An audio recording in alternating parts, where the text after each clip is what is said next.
बाबा लगीन या डायलॉगमुळे प्रसिद्ध झालेल्या अमेय हुस्नवाडकर यांना बहुतेक लोक बाबा लगीन या नावानेच ओळखतात.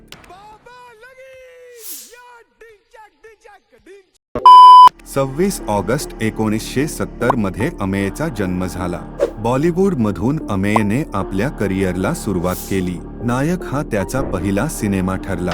पछाडलेला या चित्रपटात छाप सोडल्यानंतर महेश कोठारे यांच्या विचारांचे सूत अमेय सोबत अजून जुळले आणि खबरदार या सिनेमात त्यानं पत्रकाराची भूमिका साकारली. पोलिसांच्या बळजबरीमुळे बातमी एकदम मजेदार झाली. चल हो बाजूला.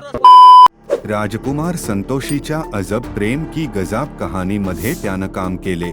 2018 मध्ये तो झळकला माधुरी दीक्षितच्या बकेट लिस्ट या सिनेमामध्ये.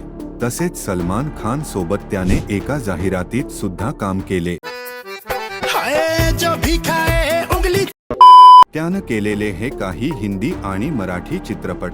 आपल्या विनोदी भूमिकेतून नेहमी प्रेक्षकांना खिळवून ठेवणारा सध्या तो इंस्टाग्रामवरती आपल्या रील्सद्वारे लोकांचं मनोरंजन करतो. मागच्या वर्षी छत्रीवाली या सिनेमात त्यानं काम केले होते.